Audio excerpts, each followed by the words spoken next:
serie de pláticas, conversatorios y conferencias que empezamos a compartir en este espacio desde el día martes. Bueno, pues es un honor para mí presentar a la única dama de esta mesa, a mi queridísima Malin McMahon. Para quien no conozca a Malin es una de las custodias del legado de Felipe Cosío del Pomar. Malin hizo la traducción al inglés del libro Cosío del Pomar en San Miguel de Allende, y eso permitió un movimiento de renovación y de una nueva reflexión en San Miguel sobre la figura de Felipe Cosío del Pomar. La obra, el trabajo de Malin realmente es invaluable. Muchísima gente que vive hoy en San Miguel se enteró por primera vez de Felipe Cosío del Pomar a través de esa traducción al inglés, que aparte tiene una excelente sección de notas de la traductora, que Malin no solo se limitó a traducir el libro, sino trató de detectar a gente que hubiera conocido a don Felipe, y esas notas de la traductora son valiosísimas en la reconstrucción de lo que pasó aquí en San Miguel de Allende. Pero no solo eso, Malin se acerca a Malin y Malin empieza a tender puentes, entrelazar a la gente. Es el caso de varias de los investigadores que yo he tenido la fortuna de conocer, pero bueno, pues los que están aquí sentados han sido entrelazados gracias a Malin, ¿no? Yo conocí a Miguel Ángel Cosío gracias a Malin. Entonces sí quisiera pues que le brindaran un fuerte aplauso a esta custodia del legado.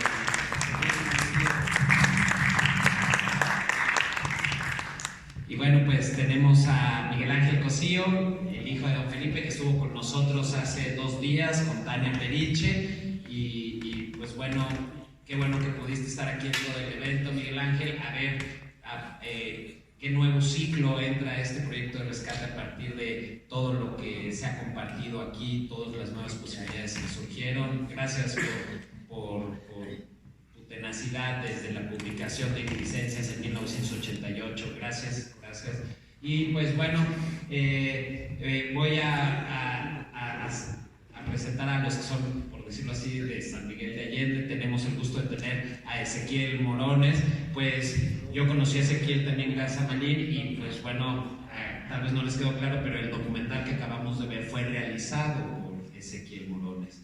También, como tantos residentes de San Miguel, cuando descubre que Cosío hizo todo esto y descubre quién es Cosío, pues no le quedó de otra más que dedicarle el homenaje que ustedes acaban de ver, que lo publicó, lo presentó en 2017, y que también ha sido una herramienta fundamental para que especialmente los jóvenes se acerquen al legado de Felipe por su formato de video. Así que pues muchas gracias por tu trabajo con ese video documental, Ezequiel. Y bueno, finalmente tengo el gusto, el placer de presentarles al doctor Víctor Deupi de la Universidad de Miami. El doctor Víctor Deupi está haciendo una investigación sobre Emilio Sánchez, que es el hijastro de don Felipe Cosío del Pomar. Emilio Sánchez era hijo de Estrella Fons, la esposa cubana de don Felipe. El doctor Deupi está haciendo una investigación profundísima, y en esa investigación,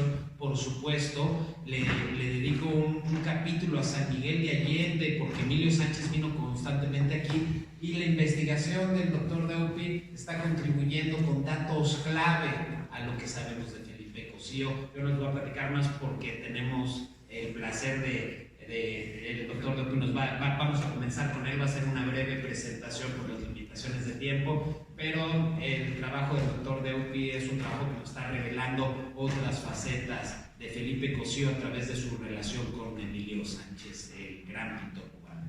Así que, bueno, si quieres empezamos contigo, Víctor. Bienvenido, gracias.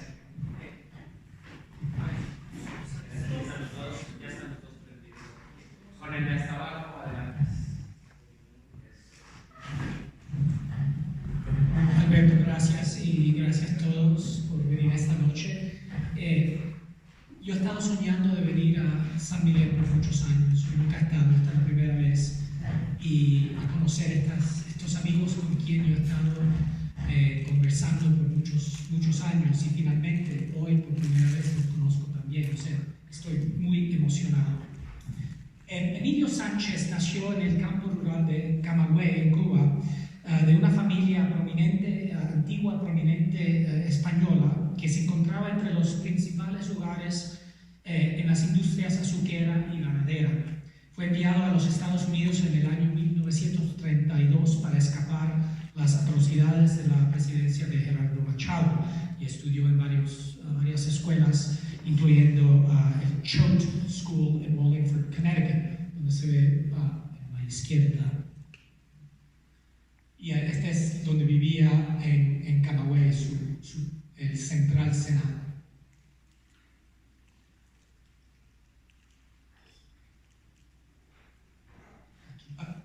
¿Cómo se va a detener? Ahí está. Okay. Después de que sus padres se divorciaron en el año 1937, Estrella, como saben, se casó con Felipe Cosío del Pomar y se mudaron a México. Y inmediatamente Emilio empieza a cambiar su vida viajando entre Cuba, los Estados Unidos y México. Y aunque nunca se inscribió en la escuela, estuvo expuesto por primera vez a un entorno artístico estimulante dirigido por pintores y escultores mexicanos. Y estaba claramente interesado en el arte, pero su padre lo alentó a seguir una carrera artística solo después de haber recibido una educación universitaria, sospechando que ser artista era una profesión menos que respetable en Cuba.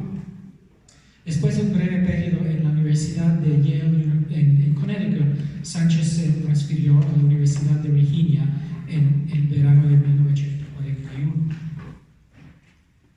Y es en ese tiempo que se cree que Emilio decidió seguir una carrera artística y inscribirse en la famosa Liga de Estudiantes de Arte en Nueva York. La influencia de Cosío del Pomar no se debe olvidar, ya que la Escuela de Arte que fundó en San Miguel de Allende fue un semillero de artistas progresistas mexicanos. Emilio comenzó a visitar San Miguel durante este tiempo y una notable foto de él en un baile de disfraz que tú ves aquí, de propiedad de Miguel Cosío,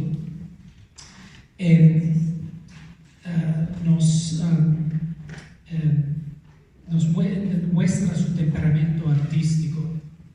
Está vestido caprichosamente con sombrero, corbata y zapatos de madera francesas mientras sostiene una canasta con un ganso en el interior. Es probablemente una referencia a la leyenda del Golden Goose de los hermanos Grimm, con Emilio vestido como la figura involuntaria de Simpleton.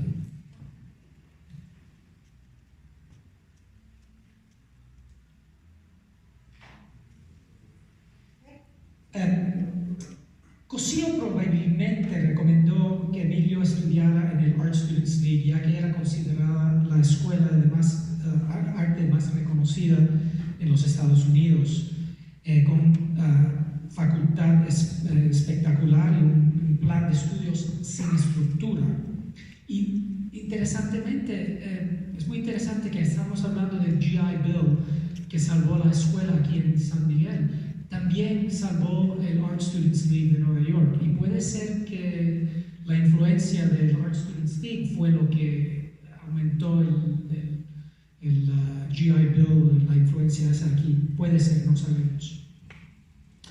Emilio estudió ahí entre 44 y 48 y también tomó cursos en Colombia, la Universidad de Colombia, y estudió con maestros como Reginald Marsh, quien Cosío consideraba el explorador más intrépido de la populosa Nueva York. Y Cosío también comparó a Marsh con el pintor francés del siglo XIX, Honoré Daumier, señalando su notable capacidad para representar los aspectos más vulgares de la vida y la fisionomía aguada de los personajes individuales.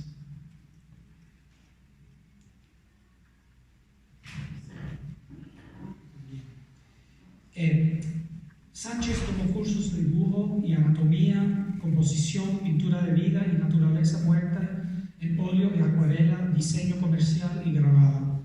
Sin embargo, también desarrolló la disciplina de dibujar y pintar in situ con lápiz, tinta y acuarela. Entre la colección de Emilio Sánchez en el Art Students League encontramos un dibujo lineal compuesto de torsos masculinos superpuestos entre sí, al estilo de Reginald Marsh, una escena femenina mitológica también en dibujo lineal y una acuarela de una mujer mexicana, presumiblemente hecha en San Miguel de Allende. También hizo muchos dibujos de Nueva York, Cuba y Camagüey.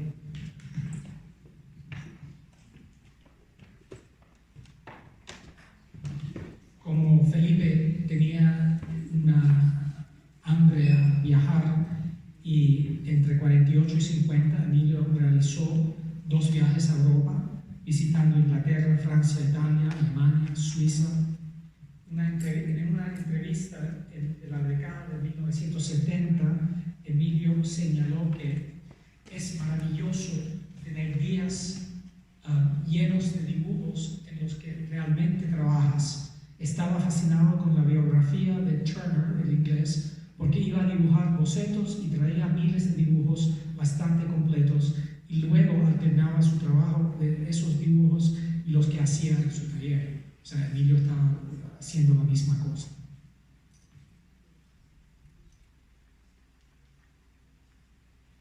Los muchos cuadernos de bocetos de Emilio están llenos de dibujos de castillos, paisajes urbanos, tejados, escenas interiores de hoteles y restaurantes, paisajes y escenas de puerto.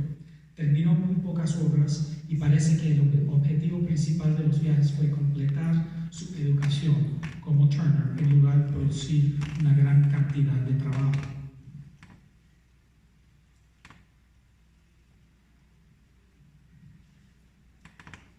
Sabemos por los registros de aduanas que Emilio ingresó a los Estados Unidos desde México en varias ocasiones, desde 1938 hasta 1953.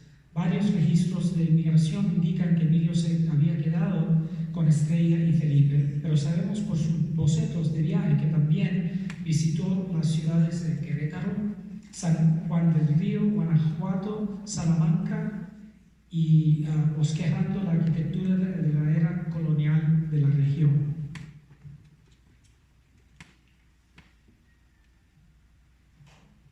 Su preferencia por representar escenas arquitectónicas de edificios coloniales dio como resultado obras como la fachada de la Casa Allende a la izquierda. En el centro de la ciudad también pintó una acuarela similar del portal de la casa de la familia Canal. Y a 8 millas al norte de San Miguel también a Totonilco.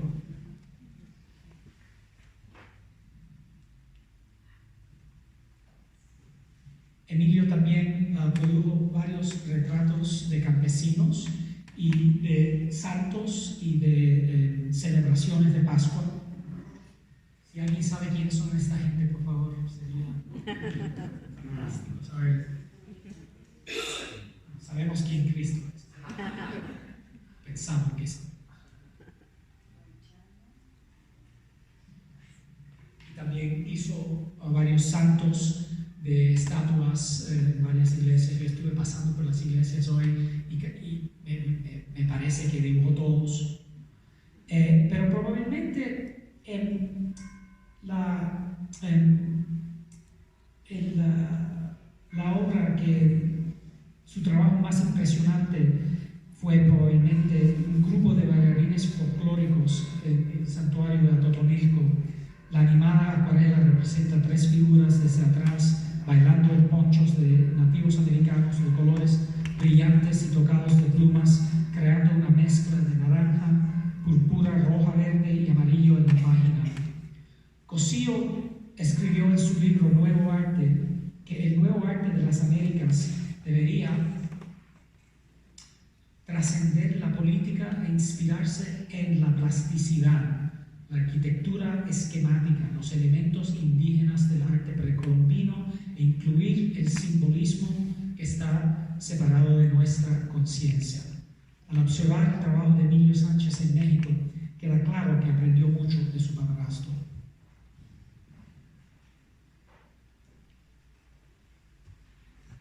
Emilio también produjo una serie de dibujos y acuarelas para 2 publicaciones de Cosío del Pomar. El primer libro, Arte del Perú Precolombino, de 1949, cubrió la producción artística de los asentamientos indígenas peruanos desde la cultura legendaria más antigua de la cuenca del Titicaca hasta el Imperio Inca. El libro contiene hermosas representaciones en acuarela de antiguos artefactos peruanos de Emilio Sánchez y el legendario ilustrador Pedro Rojas Ponce, y fotografías de la colección del ensayista y poeta español Juan Larrea, que se le llevaron a cabo en el Museo de las Américas en Madrid. Emilio hizo varios dibujos de cerámica y textiles de Nazca que pertenecieron al embajador peruano en Cuba, José Bernardo Goiburú. No se sabe si Emilio vio estas cerámicas en Cuba o en México, pero varias de ellas llegaron a su posesión después de la muerte de Goiburú y finalmente Emilio las donó al Museo Metropolitano de Nueva York en el año 1962.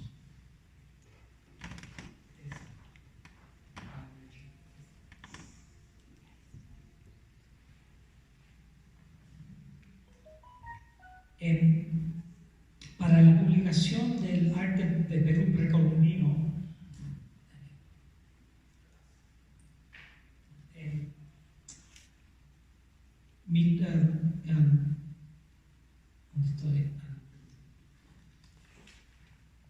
el siguiente libro, Arte de Perú Colonial, fue escrito al mismo tiempo, pero se publicó en el año 58. Para este libro, Emilio produjo una notable serie de dibujos de estructuras coloniales y mestizas, estatuas y artes decorativas, todo en tinta, la colección de fachadas, portales, detalles y muebles dibujados principalmente en alzado y perspectiva se produjo a partir de imágenes en libros o fotografías propiedad de Cosío del Pomar o de otras colecciones. A pesar de que tenemos una fotografía de Emilio en la Plaza Mayor de Cusco, aquí abajo, no hay otra evidencia de su viaje a Perú. Y además de eso, él dice, como se ve en el Smithsonian, que estos dibujos se hicieron en México para ilustrar similitudes en la mano de la obra colonial.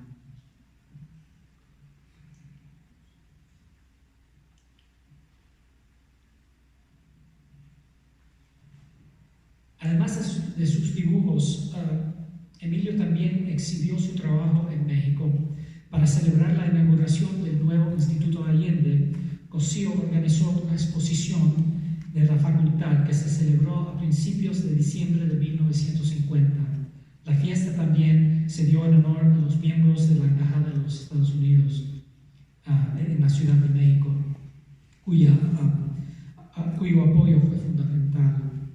La exposición incluyó litografías de John Baldwin, esculturas de Simón Ibarra, fotografías de Riva Brooks, un retrato de un niño de Cosío del Pomar y varios dibujos a pluma y tinta de Emilio Sánchez que no estaban en la facultad.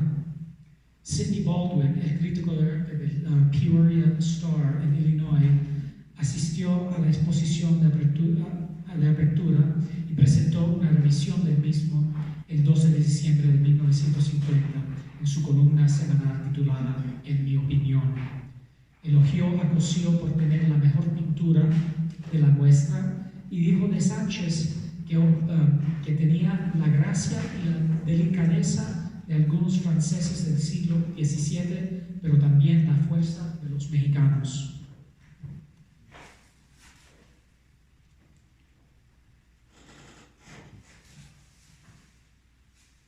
En julio de 51, Emilio tuvo una gran exposición individual en el Ateneo Español en la Ciudad de México.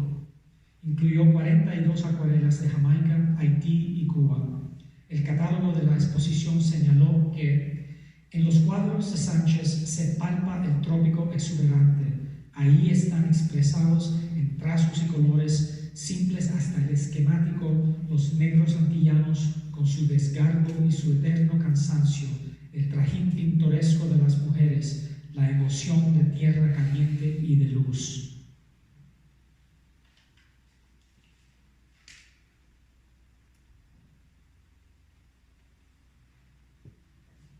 Con el apoyo y las conexiones de Cosío del Pomar, Emilio recibió una cantidad considerable de elogios. Fue fotografiado en varios periódicos locales junto con su madre y padrastro, representantes del consulado de los Estados Unidos, distinguidos locales y amigos de Cuba, Nueva York, San Miguel de Allende y Argentina.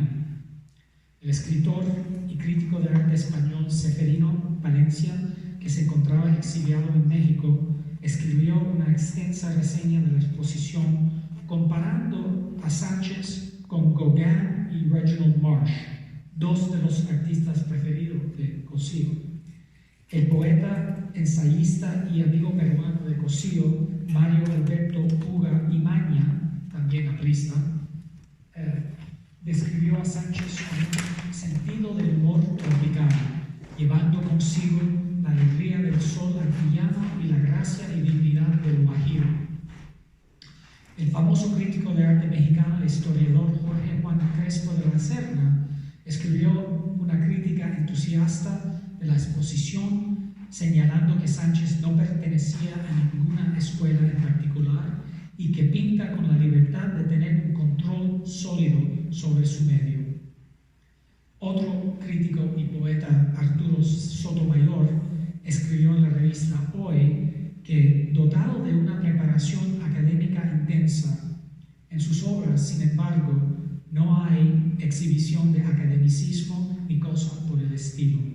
Con la naturalidad de quien recuerda escenas de su vida y de los lugares familiares, vemos al criollo y al negro, al guajiro cubano del campo y al del poblado rural, en momentos comunes a todos los pueblos de las Antillas. Y no obstante la sencillez de los temas, cada obra es un emotivo mensaje de color cargado de vida juvenil y por lo mismo de jovialidad. Sotomayor siguió la revisión en Hoy con otra en el diario Atisbos, repitiendo el paisaje anterior y agregando que no es frecuente que los pintores dediquen sus esfuerzos a la realización de una obra con sentido social. Menos frecuente resulta que la tarea pictórica sea hecho con deliberado propósito de servir a la antropología y ser al mismo tiempo una obra de arte. Es lo que Emilio Sánchez ha hecho al consagrar un largo aprendizaje a una obra, única hasta hoy, a la vida mulata y negra de las islas del Caribe. No sorprende que un crítico de arte mexicano muy respetado notará este aspecto antropológico de la obra de Sánchez y su interés en el estudio del comportamiento humano y patrones culturales. Sin embargo, la crítica más significativa provino del escritor, periodista y miembro peruano del partido aprista Gustavo Valcarcel, quien declaró que Emilio Sánchez y su compatriota Wilfredo Lam eran los dos representantes más importantes del arte cubano contemporáneo.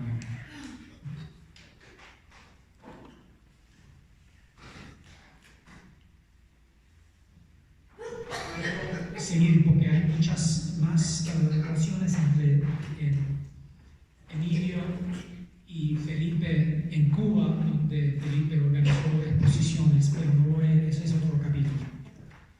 La última aviso que tenemos de Emilio Sánchez en México es en la fiesta de disfraces de San Miguel de 1953. Emilio, vestido como oficial naval, está bailando con una mujer enmascarado con joyas del tipo que regularmente dibujaba en Carpatos durante toda su vida. Gracias.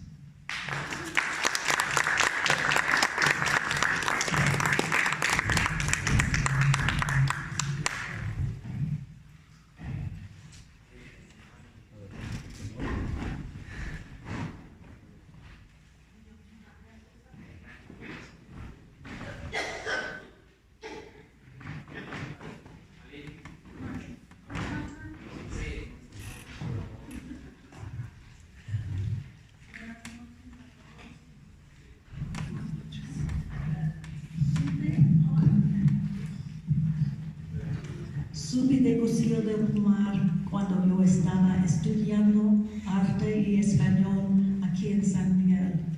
Me sentí fascinada al leer su libro y aprender de lo que él había sido capaz de lograr en nuestra ciudad. Ahora San Miguel de Allende es bien conocido para el mundo en general, pero cuando Cosío lo vio por primera vez en 1926, era un pueblo polvoriento, lo que tiempo ha pasado. Yo, como alguien que estudié en las dos escuelas que él fundó, tuve una apreciación profunda y personal por el legado de Cosío del Plumar. Yo identifiqué con sus impresiones cuando él llegó a la estación en San Miguel de Allende. Su impresión original cambió de desafiante a anticipación a amor a primera vista. Una vista impresionante y mágica, llena de promesa. Yo entendí lo que Felipe quiso decir cuando escribió que San Miguel de Allende estaba profundamente arraigado en su ser.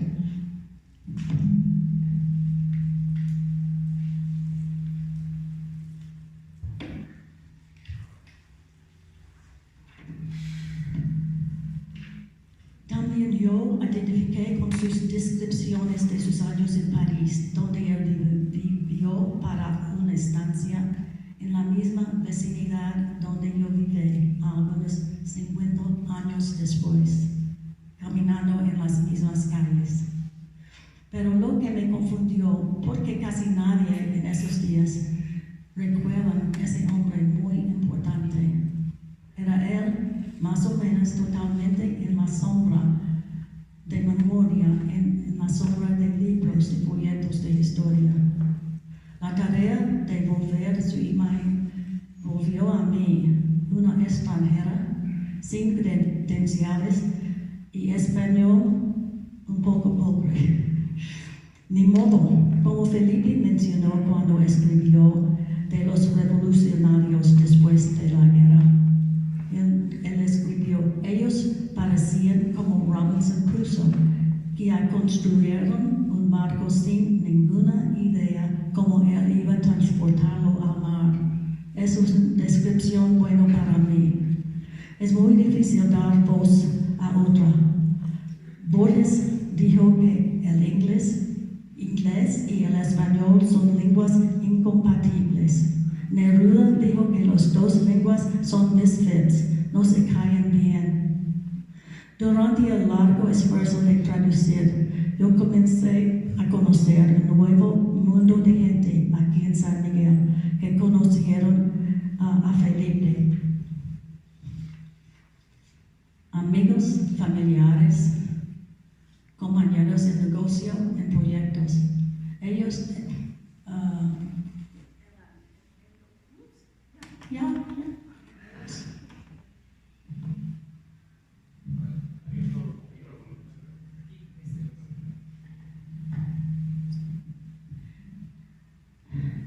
ellos eran intelectuales y hasta gente de la calle y más. Tengo que dar las gracias a muchos de ellos, pero en primer lugar al hijo de Felipe, Miguel Ángel. Fue él que me dio permiso legal de traducir las palabras de su papá.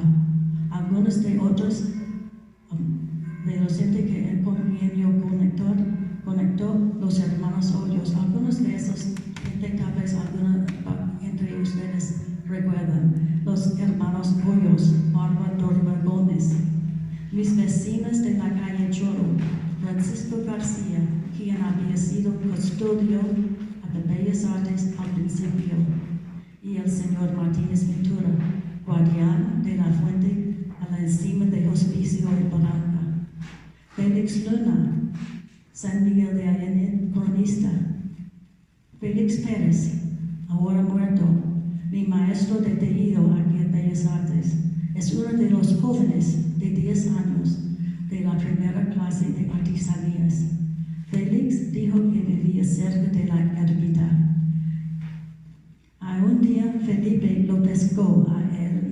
algunos de sus compañeros por el cuello, más o menos, y los arrastró a Bellas Artes, exhortándolos: vosotros perezosos ocupáis, diciéndolos que necesitan hacer algo de sí mismo. Y él y algunos de sus compañeros sirvieron como modelo para el mural abajo de la escalera de esta esquina por Eleanor Cohen, los panistas. Todos, sin excepción, expresan admiración por Felipe. El único artista mencionada en el texto que aún estaba vivo que visité fue Leonard Brooks, quien dijo que de no haber sido por Cosillo de Pomar, San Miguel de Allende habría sido solo otro Celaya. Espero que nadie de Celaya está aquí. Muchos años han pasado entre la edición de la tradicional en inglés en 1907 y la edición de 2018 en español. Gracias a un interés creciente y la ayuda de un grupo que nos nombramos amigos de Cosillo, muchas más personas tienen ese interés en lo que este programa ha dado a San Miguel.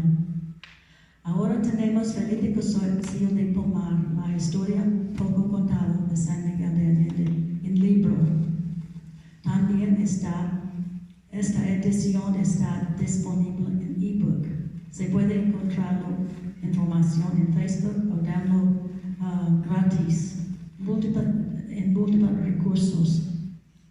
Como César Arias ha dicho anteayer, es el deber de todos de nosotros de promover la imagen de Felipe de Cosillo de Pomar en adelante y de compartir memorias de lo que él contribuyó a San Miguel de Allende y ser portadores de su legado.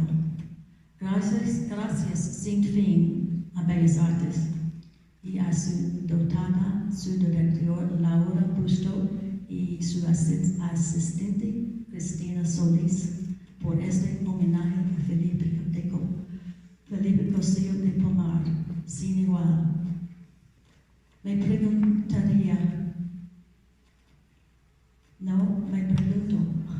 ¿qué pensaría Felipe de esta celebración?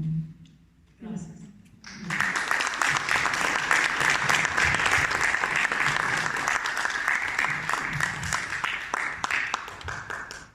Buenas noches. Crecí con Felipe en México, en España, en Estados Unidos y finalmente en Perú, donde muere un junio 25 de 1981, a la edad de 93 años. He sido testigo presencial de una persona, ya desligándome del sentimiento que puede generar alguien que es tu familia, de un individuo que fue activo, productivo hasta sus últimos días. Cuando Felipe reside en España es cuando dedica su tiempo a escribir las memorias de San Miguel de Allende. Luego en Estados Unidos, ya yo adolescente, lo ayudo a escribir en la memoria, en la aventura y el arte, que son sus memorias en París. Paralelo a eso, fui testigo de innumerables exposiciones que tuvo alrededor del mundo y fui testigo presencial de las amistades que lo acompañaban o que lo visitaban, muchas de ellas narradas en el libro de San Miguel de Allende. Como niño tuve oportunidad de conocer a Víctor Raúl Aya de la Torre, a Fray José Mojica, Pedro Vargas, Rufino Tamayo, y pues una innumerable cantidad de personajes que pues para mí eran deslumbrantes en mi cabecita de niño. Muriendo don Felipe en el 81, en el 91 donó su archivo al gobierno peruano, y en el 1988 me dedico a la tarea, viniendo a visitar México y San Miguel de Allende. Me doy cuenta de que pues nadie se acuerda de él, nadie se acuerda de la historia de Bellas Artes. Más bien todos tenían presentes a Sterling Dickinson porque todavía vivía y tuve la oportunidad de conocerlo, muy fina persona, pero pues había que saldar algunas cuentas y una de ellas era recuperar la historia. Entonces me di a la tarea de buscar un editor para sus memorias aquí en México, porque la única edición que hubo fue en España en el 1975, si no me equivoco. Una edición pequeña que creo muy pocos ejemplares llegaron a México. Entonces me di a esa tarea y pues toqué puertas y puertas, y después de creo que 2 años, en el 88, con la ayuda del gobierno de Guanajuato, editamos Iridicencia, Crónica de un Centro de Arte, que es la versión mexicana de sus memorias, donde incluimos nuevas fotografías, un epílogo, y luego en el 2010 creo que contacto a Malín, o Malín me contacta a mí, Malín me contacta a mí, y Malín contacta a todo el mundo. Y con ella pues nos dimos a la tarea, yo como heredero de los derechos, de que ella pudiera traducir estas memorias de México al inglés, cosa que también fue un tiraje mínimo, pero pues avanzamos en algo. Ya junto con Malín conocí a Alberto Veleira. Supe que Alberto había ido a visitar el archivo que yo había donado 10 años atrás, y me comentó del estado del archivo, la necesidad de documentarlo porque pues prácticamente físicamente se estaba deteriorando.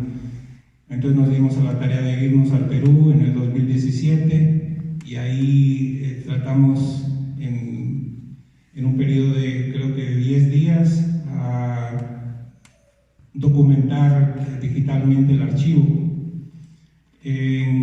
Ahí conocimos a Tania Periche. Tania ha sido una colaboradora junto con Alberto, Malín y Ezequiel, al que también conocí en el 2017.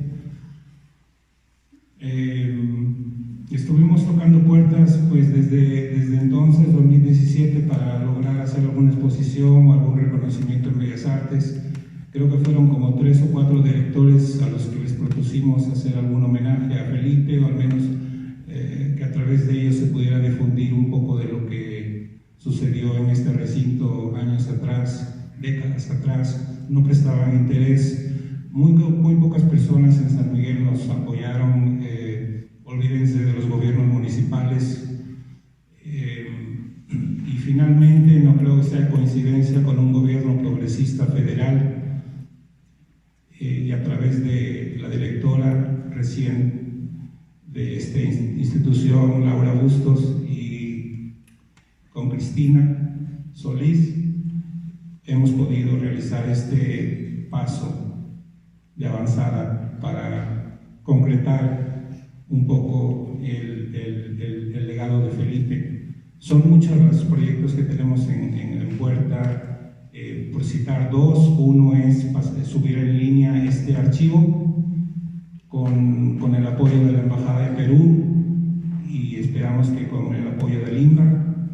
Y otro de los objetivos próximos también sería hacer una edición masiva de las memorias de Felipe aquí en San Miguel. ¿Por qué este interés nuestro de rescatar la figura de Felipe? No solo por reivindicar la historia, sino también creemos que este ejemplo de Felipe en su labor pedagógica es susceptible de volverse a repetir en cualquier otro en cualquier otro lugar de México o de Latinoamérica que tanto lo amerita. Si nos pensamos que la población en México todavía creo que 30 o 40% sigue siendo analfabeta, quiere decir que la educación es, si no la principal después de la economía, es lo más emergente, es lo más urgente que necesitamos resolver. Entonces, ejemplos como el de la fundación de esta escuela, el rescate de nuestra identidad como latinoamericanos que somos en un mundo tan globalizado, y nuestra formación como artistas con una conciencia crítica, con una conciencia creativa para resolver problemas. No necesariamente necesitamos ser artistas, simplemente tener las maneras de ser mejores ciudadanos. Creo que ese es el legado que queremos rescatar, el legado que nos transmitió Felipe. Gracias.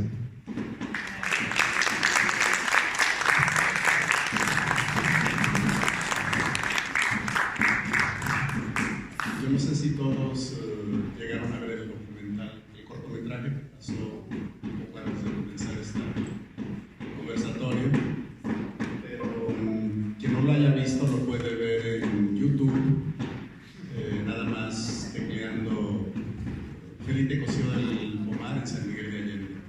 Está en YouTube y en Vimeo, pero es más fácil verlo en YouTube. Yo decidí hacer este documental en 2007, después de toparme así, alguien habló de coincidencias afortunadas, con el libro de la traducción que Marín hizo del libro de Cosío del Pomar. Lo encontré aquí en la tienda de la biblioteca que está en la calle Insurgentes. Y lo leí yo creo que en 2 días y no salía de mi estupor de cómo era posible, de ver cómo era posible que un personaje de ese calibre fuera prácticamente, pues fuera semi-ignorado, ¿no? Al menos entre la mayor parte de la población en San Miguel y aún entre gente, pues más o menos que consideraríamos no educada e informada. Coincidentemente en ese momento yo estaba acabando de hacer un diplomado de fotografía justamente aquí y tenía un compañero que es fotógrafo, su profesión es fotógrafo de eventos sociales, bodas, bautizos, pero siempre había tenido la inquietud de hacer algo artístico, algo como para descansar de toda su rutina, hacer algo diferente. Entonces pues se juntó, como dicen, el hambre con las ganas de comer y nos pusimos manos a la obra a hacer el documental. El primer, vamos a decir, no hubo ningún obstáculo, pero el primer, bueno sí, un obstáculo pero menor que encontramos fue que no había las de la versión original del libro de Felipe, no se encontraba. Entonces, iba a ser muy difícil traducir al español el maravilloso libro de Malín, del inglés al español otra vez, donde probablemente yo iba a perder, si yo hacía la traducción y no soy traductor competente, se iba a perder mucho de la esencia, ¿no? A lo mejor iba a hacer algo plano, algo aburrido, le iba a quitar todo el espíritu. Por suerte, una cosa lleva a otra. Malín me recomendó, no sé si Malín o Miguel o los dos, a Liliana Cheruti, que tenía una fotocopia del libro de Cosío. Y a partir de ahí hicimos el guión. El documental dura 23 minutos. Quise hacer algo pensando en personas como yo, que nunca habían oído hablar de Felipe, hacer algo ameno, breve y conciso. No fue difícil, fue un placer, porque el libro de Felipe es maravilloso, lo tienen que leer. Es como estar oyendo las vivencias en vivo de un personaje que pocas veces tiene una oportunidad de encontrar en la vida. Entonces el guión salió muy bien. Muy bien. Bueno, 99% es del libro de Felipe. Yo realmente lo único que hice fue condensar, procurar agarrar trechos importantes que narraran brevemente pues, su vida toda, ¿no? Y bueno, después de toda esta semana que he oído a todos los ponentes y que he escuchado más información, pues hay mucho material hasta para una serie, un largometraje, ¿no? Pero pues ya ahí se necesita gente competente, no un aficionado como yo. El segundo problema que encontramos, ese sí fue un problema más grande a la hora de hacer el cortometraje, fue que yo, pues emocionado, quería una banda sonora que fuera acorde con el espíritu del libro de Miguel, o sea, algo pues muy americanista, ¿no? Propio de América Latina. Y pensando yo que tal vez los derechos de autor serían algo bajo y que podría yo pagarlos, pues me engañaron redondamente, pero me di cuenta ya muy tarde, cuando ya tenía casi formado el cortometraje con música, obviamente peruana, mexicana, incluyendo, ya que él fue tan amigo de Pablo Neruda, incluyendo una versión maravillosa que acababa de descubrir, una versión musical hecha por Mikis Theodorakis de Canto General de Neruda.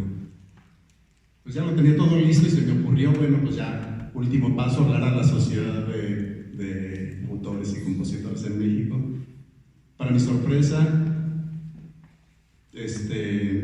tenía que pagar para empezar, derechos de autor, $500 por pieza, sin contar los derechos del intérprete, porque obviamente tenía intérpretes como Mikis Theodorakis, que aunque ya estaba fallecido debe tener sus herederos, tenía Caetano Veloso, tenía Chavo Cagranda, pues entonces, y como yo no conozco ni conocía a Steven Spielberg o a Alfonso Cuarón, pues tuve que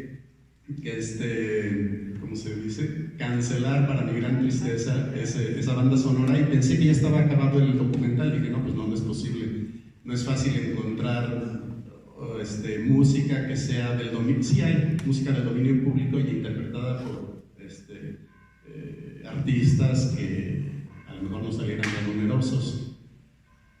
Pero en todo este proceso, en todo este ejercicio, me considero con mucha suerte porque pues tanto anduve navegando en internet y también alguien tal vez me recomendó, ya no me acuerdo. Fui a dar con la página, me recomendaron seguro conocen a este compositor de música electrónica, Moby, es un americano pues muy popular, que generosamente parte de sus composiciones, él es muy prolífico, pero parte de sus composiciones son la sede para gente como yo, personas que quieren hacer un documental, y la cede gratuitamente. Inclusive es tan eficiente que una vez que haces tú el pedido, explicando para qué lo quieres, haciendo una sinopsis de tu documental o de tu película, en 24 horas exactas te da los derechos de 24 horas, perdón, sí, 24 horas. Entonces, lo recibes tú, te autoriza, y si no se dieron cuenta o si no han visto el documental, si lo ven, la música quedó, a pesar de que pues obviamente no era lo que yo tenía intencionalmente previsto, quedó bastante bien, quedé bastante satisfecho porque da una imagen así medio nostálgica que si se ponen a pensar, no sé si será cuestión mía, yo siempre he sido muy nostálgico del pasado, hasta del pasado que no he vivido. Entonces, la vida de Felipe Cosío me da esa impresión. Sí, mucha vivencia, mucha aventura, pero al mismo tiempo es parte de un pasado nostálgico. La forma como él narra la llegada a San Miguel de Allende, siente uno pena de no haber vivido en esa época, o cuando dice de sus vivencias en París, de aquella época de la bohemia, que conoció a todos estos grandes artistas, una forma de vida que ya no, pues que a lo mejor es irrepetible. Entonces siento que la música, o a lo mejor es impresión mía, tiene mucho eso de nostalgia, de cosas del pasado, de una vida rica que ya no, que a lo mejor no vuelve, si vuelve volverá de otra manera, pero ya no de esa forma. Entonces, pues eso fue todo el proceso. El documental lo hicimos rápidamente, pudo haber sido, tomó como 3 meses, pudo haber tomado menos porque pues mi camarógrafo obviamente tiene su actividad profesional y no siempre estaba disponible, y él se reveló sorprendentemente, a pesar de ser una persona pues dedicada a eso, a retratar bodas, bautizos, cosa que se vuelve rutinaria, ¿no? Ya sabe, los encuadres y todo eso, se hace mecánico. Resultó una persona muy, muy creativa, y muchas de las imágenes artísticas y bonitas que se ven en el cortometraje son debidas a él. Luego, pues fue muy agradable la realización y la divulgación, y a pesar no sé, no la poca difusión, sino la poca respuesta que recibí, principalmente de las autoridades, nula respuesta que recibí de parte de las autoridades municipales, estatales, federales, tanto de México como de Perú. No desanimamos. Fue una grata sorpresa ver que, por ejemplo, aunque en Vimeo y en YouTube, hasta ahorita lo han visto apenas, no sé, ya no he checado, hace un año creo que no checo, lo habían visto unas 2,000 personas o 3,000 personas. La página de atención lo subió porque en la época del lanzamiento del corto me entrevistaron y aprovecharon y la subieron, y nada más ahí en el primer y en el segundo mes lo vieron 8,000 personas. Pues cosa que aún sigue siendo un número bajo, ¿no? Si piensa uno en que a lo mejor yo tenía una visión de largo alcance, de que fuera visto por mucha gente, pues ya cuando vi 8,000 gentes, pues me animó, y sobre todo, principalmente, todos los comentarios, no todo el mundo deja comentarios, no he encontrado un comentario negativo. Muchos se han declarado sorprendidos de como yo me vi sorprendido, y como probablemente ustedes se han visto sorprendidos de encontrar un personaje de ese calibre y que vino a acabar acá en San Miguel de Allende, ¿no? Entonces eso te motiva a qué fue lo que lo trajo, cómo vino a dar acá, y es como una bola de nieve, ¿no? No acaba uno, y después de ver todo lo que se ha hablado en estas reuniones, pues quiere uno saber más. Pues creo que es todo, ¿no? Traje un acordeón, pero sí, fue todo eso. Claro, obviamente lo ideal sería que todos los ejercicios que se han hecho en la divulgación de Felipe, como es esta semana de eventos que pues es única y es un gran paso adelante, sirvan, aunque para mi gusto vamos demasiado lento, pero pues ya, así que ya no es culpa de nadie, sirvan para rescatar el nombre de Felipe Cosío del Pomar. Yo en lo personal creo que, por ejemplo, un paso muy importante a seguir, y ahora que vi aquí al señor Jaime Fernández, que vi que es una persona muy conectada y muy influyente, y creo que fue alcalde, ¿no? Bueno, y que demostró tanta simpatía hacia Felipe, cosa que yo no tenía la idea, no sé, idea equivocada mía, puede ayudar a lo que yo considero que es un paso muy importante, el próximo, lograr que se nombre una calle y que se tenga un busto, una escultura de Felipe Cosío. Si la tiene Stirling Dickinson, muy merecida, no hay ninguna objeción. Felipe también la tiene que tener, y tiene que tener una calle.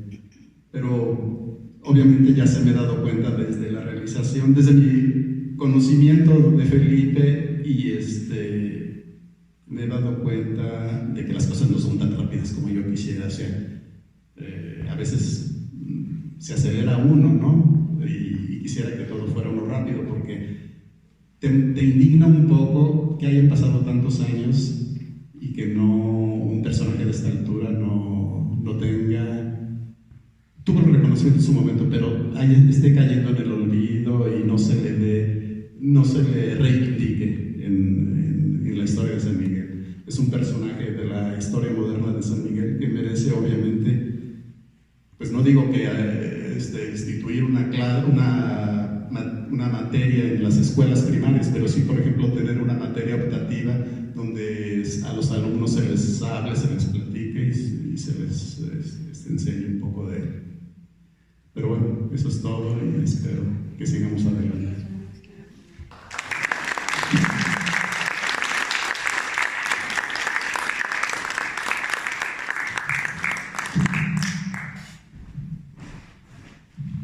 Bueno, vamos a abrir la parte para preguntas al público. Si alguien tiene una pregunta, pues voy a empezar acá y después con eso.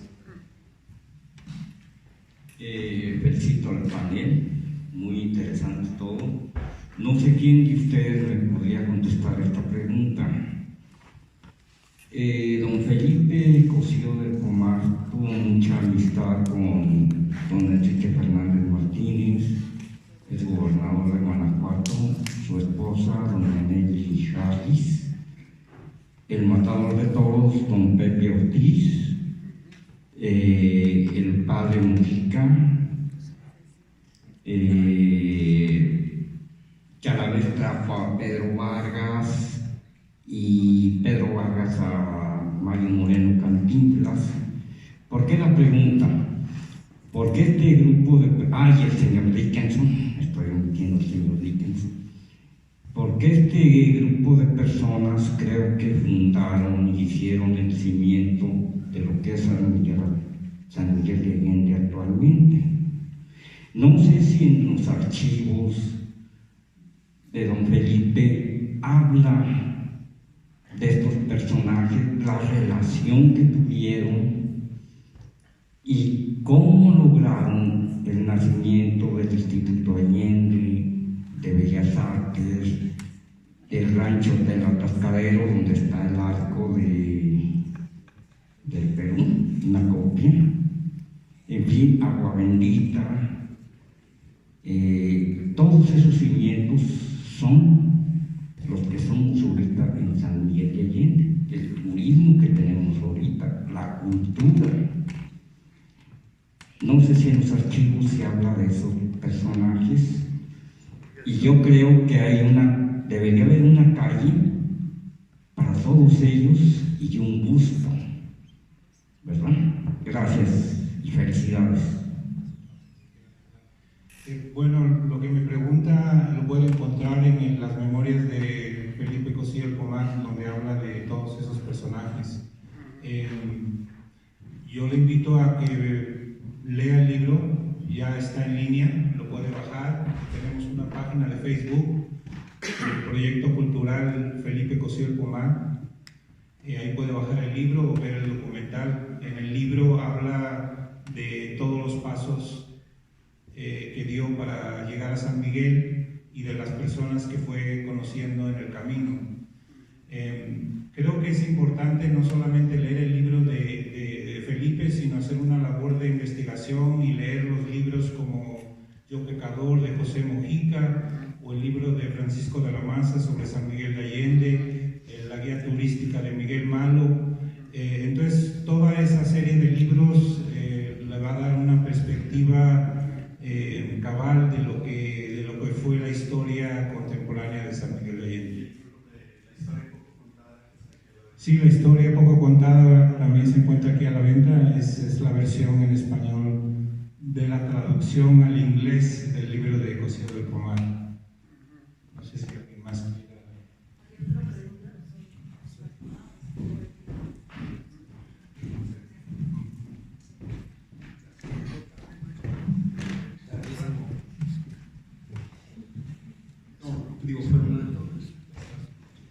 Sí, hola, buenas noches.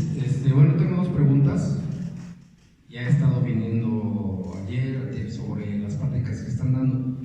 No me queda claro así específicamente qué motivó a Felipe Cosío a llegar a San Miguel de Allende. Esa es la primera. La segunda, y por la primera plática que tuvo el panelista que está hasta el lado derecho, ajá, si pudiera comentarnos algo sobre la relación que él pudiera haber tenido con Nemesio 10, Carmina Casas y Rodolfo Pérez. Bueno, yo voy a contestar la primera pregunta. ¿Qué trajo a Felipe a San Miguel de Allende? Bueno, la razón por la que vino a México, en general no a San Miguel de Allende, es porque Felipe era militante político de Latinoamérica.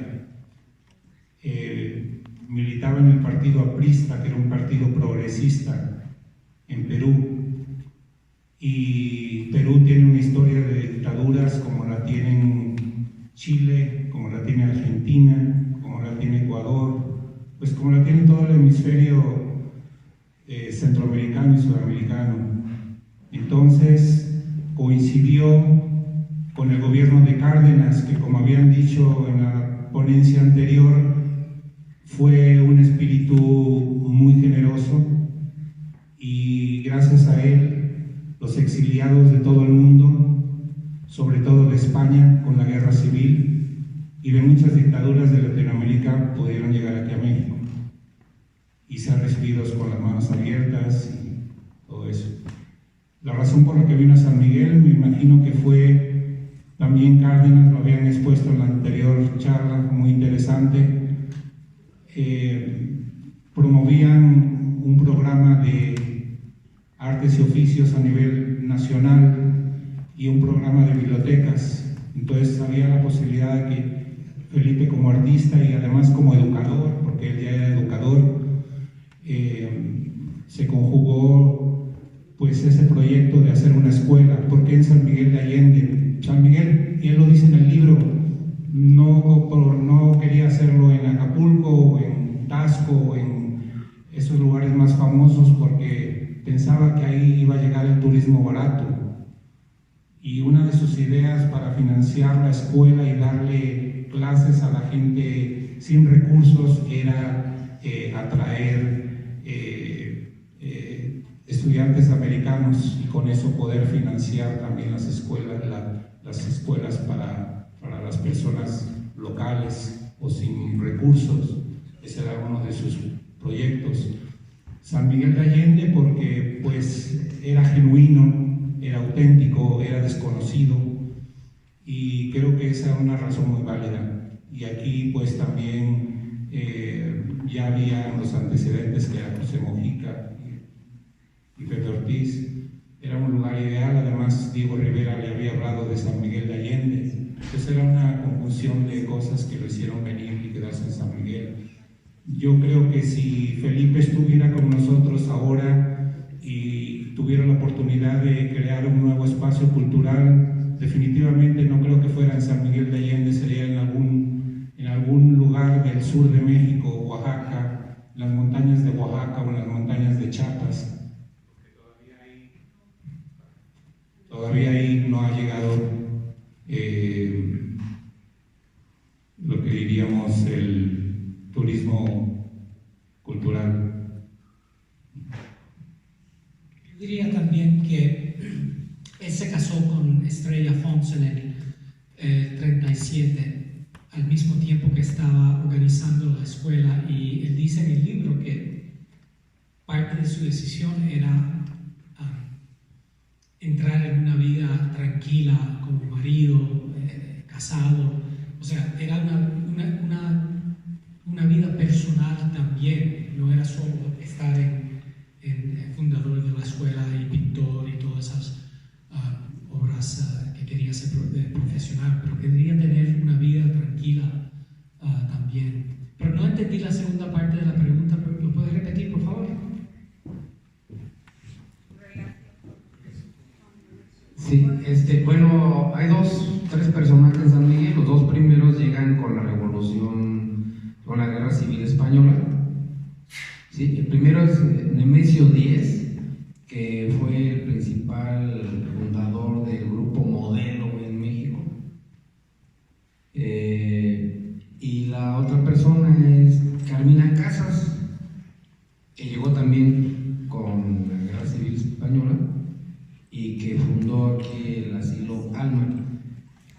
tercera persona es Rodolfo Pérez, que era muy amigo de ellos dos.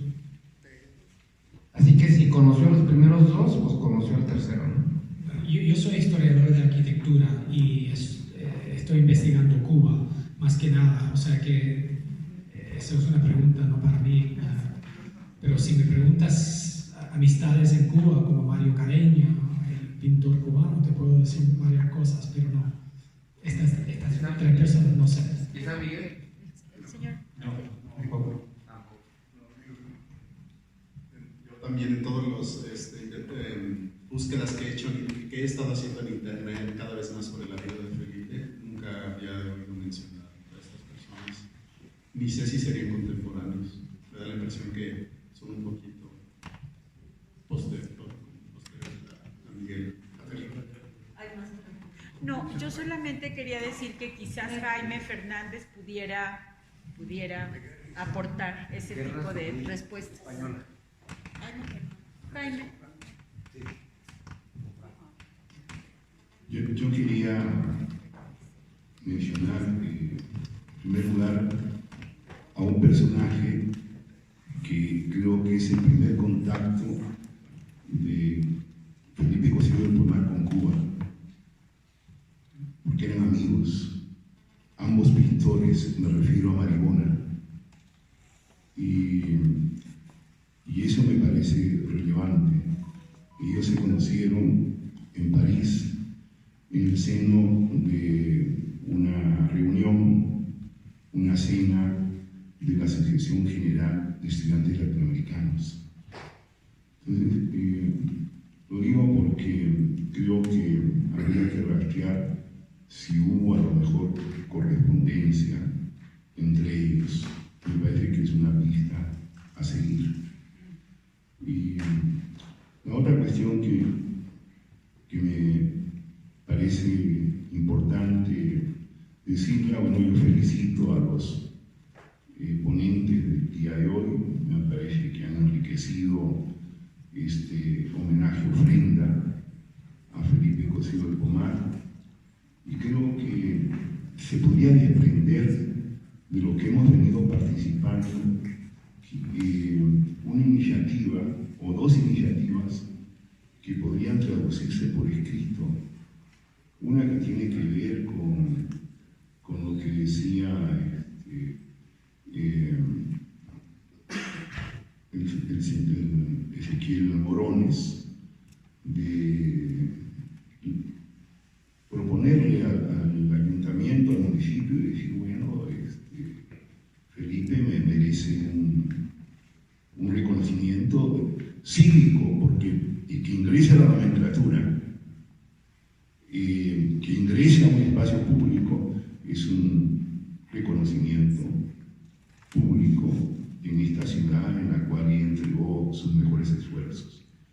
Pero también creo que se desprendería otra iniciativa a la cual podíamos sumar todas nuestras firmas, que es la situación de descuido, de maltrato del acervo documental que está en Piura, en su ciudad natal, la otra San Miguel. Y yo creo que sí habría que hacer una presión internacional, y creo que desde México eso puede pesar mucho, tanto para el Ministerio de Cultura del Perú como para el gobierno regional de Piura y la propia municipalidad de esta ciudad. Muchas gracias. Hay correspondencia entre Armando Maribona y Felipe, y además de eso hay en los archivos de Emilio Sánchez, en el Smithsonian, hay documentos. No lo tengo conmigo en la memoria actualmente, pero lo puedo encontrar. Además de Armando, Felipe era muy buen amigo del pintor cubano Marcelo Pogolotti, y en el año 60-61 escribió un libro sobre Pogolotti, y la hija de Pogolotti se llamaba Graciela, que era una crítica de arte en los años 50, está viva todavía en Cuba, y ella me dijo que los domingos Felipe y Emilio Sánchez se reunían con Marcelo Pogolotti y se pasaban la tarde discutiendo arte y cultura, etcétera, etcétera. Otro amigo era el pintor cubano Mario Carreño, que entrevistó a Felipe en octubre de 55 en la revista Cárteles de La Habana, y le dijo que Felipe era un uomo universal, como si fuera un hombre del Renacimiento. Otro escritor, Rafael Marquina, español también, en Cuba, entrevistó a Felipe también en octubre del 55, diciendo que Felipe era el que introdució el arte moderno a Latinoamérica. O sea que Felipe en esa época de los 55, 56, estuvo en Cuba, en La Habana, y estaba en todos los periódicos, y hay muchos más.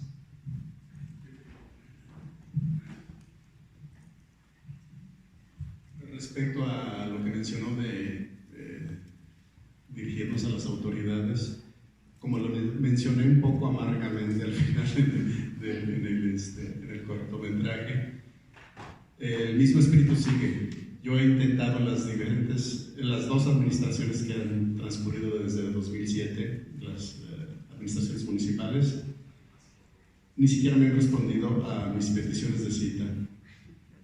Estaba dispuesto también inclusive ir al DF, a la Ciudad de México y todo, para hablar ante la Secretaría de Cultura o quien fuera. Nunca recibí ninguna respuesta ni a petición de cita ni al envío del cortometraje, ni siquiera un acuse de recibo, tanto en Perú como en México. Entonces esa es una inercia sobre la que tenemos que ir todos los que estamos interesados en reivindicar el nombre de Felipe, y no va a ser fácil. Por eso, cuando veamos que aparece alguien que tiene una cierta influencia, pues nos vamos a agarrar de él. A mí ahorita se me prendió el foco con Jaime Fernández, porque yo tenía la impresión de que, dada la separación, las diferencias que tuvieron Felipe y la familia Fernández con el Instituto Allende, pensé que habían sido insalvables, pero ahora que lo veo en un tono conciliatorio y con un espíritu igual de reivindicar a Felipe, pues me parece que él es un eslabón bastante importante en esa cadena rumbo a lograr a mediano o largo plazo lo que yo pienso que debería ser por lo menos una calle bien localizada y un busto, una estatua también en un buen lugar, porque de mi manera de pensar menos no se puede aceptar, tiene que ser algo de importancia. Felipe no puede estar en un barrio nuevo o a las afueras de la ciudad. Entonces, pues hay que, como dicen, pedir lo imposible.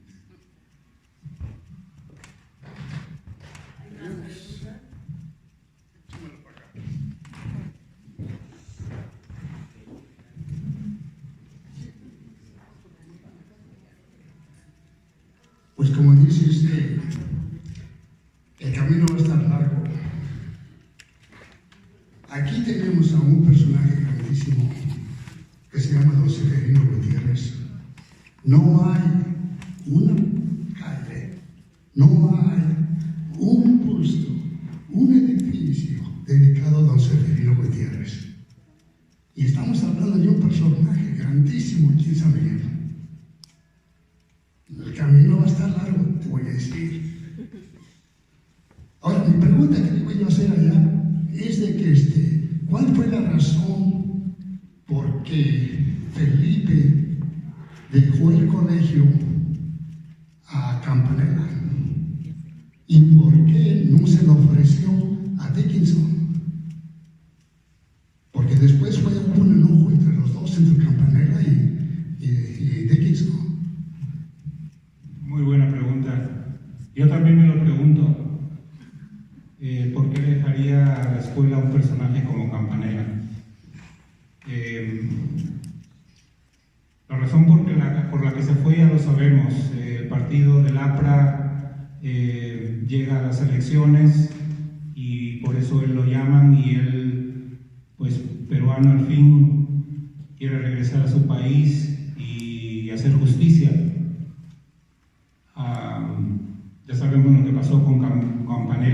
famoso campanelazo. Pero no creo que la relación con Dickinson se deteriorara por lo mismo de que siguieron siendo colaboradores ya en el instituto. Pero muy buena pregunta. Me imagino que haciendo investigación vamos a lograr aclarar un poco eso. Sí. Hay un libro por un americano que se llama John Virtue, es la biografía de Sterling Dickinson en inglés. Y en ese libro el autor dice que Sterling estaba muy deprimido y frustrado y peor. No le gustó nada y tomó mucho tiempo en encontrar paz de esa decisión. Pero yo siempre he creído que Felipe, aunque tenía cierto interés en el mundo norteamericano, también estaba sospechoso del arte norteamericano y de artistas norteamericanos, el elemento comercial especialmente. Él dijo en su libro que no le gustaba nada el arte norteamericano cuando estaba en Palm Beach pintando, tenía un elemento muy comercial. Y aunque habla muy bien de los realistas, social realistas americanos como Reginald Marsh y toda esa gente de New York, al mismo tiempo yo creo que él estaba muy preocupado de la comercialización del arte, y eso también puede ser por qué no le gustó el hotel, porque tenía ese elemento.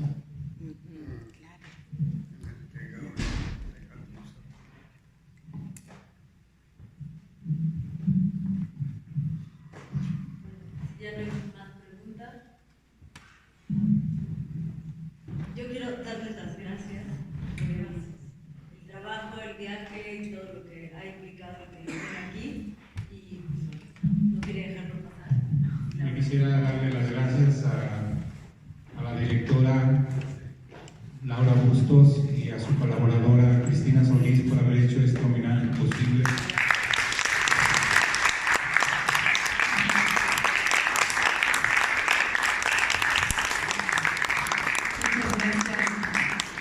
Nuestros invitados, Miguel Ángel, te agradezco mucho esta mención que haces, y sí, haces bien en decir que no solamente es un esfuerzo personal, individual, digamos.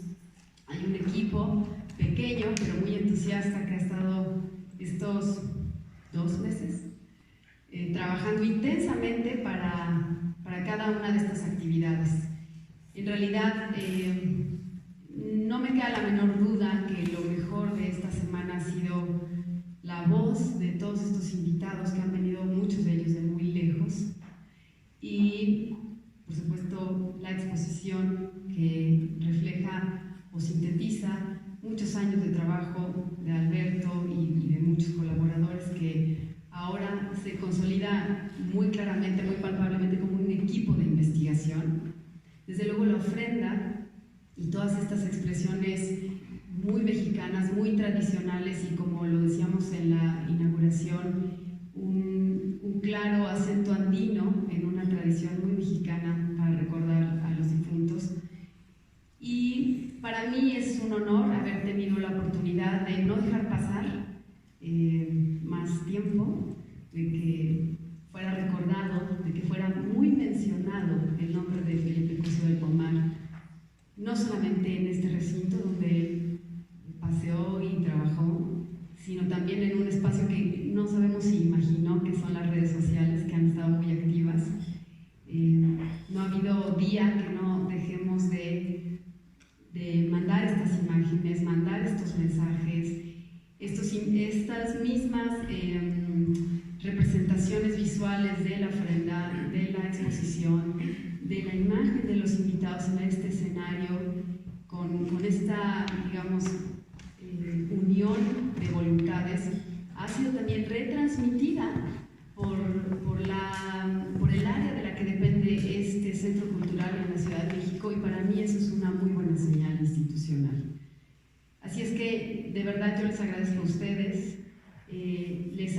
también su paciencia y su comprensión por muchos de estos desajustes que este tipo de eventos a veces tiene y que es inevitable, pero seguramente vendrán mejores, lo podremos hacer cada vez mejor. He tenido la oportunidad de escuchar a muchas personas mayores que, créanme que desde que yo estoy aquí, yo llegué a este centro cultural el 5 de julio, yo no había visto a tantas personas de San Miguel de Allende dándose cita en este lugar, en ningún otro evento, en ninguna otra actividad, y de verdad me siento muy contenta de haber sido parte de un esfuerzo que fuera un evento magnético para muchas personas que hace mucho tiempo habían abandonado también este sitio. Entonces eso es un logro de los que yo tengo que reportar con mucho gusto, no solamente en la cifra de visitantes que dicen muy poco, si son 800 o 815, eso casi no dice nada, pero hablar de un interés comunitario, del rescate de las voces de personas mayores que están dispuestas a colaborar en un proyecto que estamos iniciando que se llama Archivo Vivo y que vamos a poner en las redes sociales justo para llegar a esos lectores que no están aquí sentados, pero que en el teléfono, pero que en sus dispositivos seguramente van a saber de estas voces, de estos mensajes. Entonces, bueno, seguramente este es el inicio de una línea temática que seguiremos trabajando en torno a don Felipe Cosío del Pomar y a muchos personajes, el señor Miguel Malo, que lleva, que este auditorio lleva su nombre, que los vemos en las placas, pero que hay mucho por hacer detrás de esa placa. A veces los monumentos, a veces las placas, son la mejor manera de encapsular el pasado y de tenerlo ahí también olvidado. Así es que creo que el esfuerzo, la presencia de todos ustedes, de todos los que han venido aquí, las voces de nuestros invitados, el esfuerzo de personas jóvenes, todo mi equipo son jóvenes, ustedes pueden verlo cualquiera de estos días que regresen, habla mucho y creo que es un homenaje vivo que seguiremos haciendo para don Felipe Cosío del Pomar y para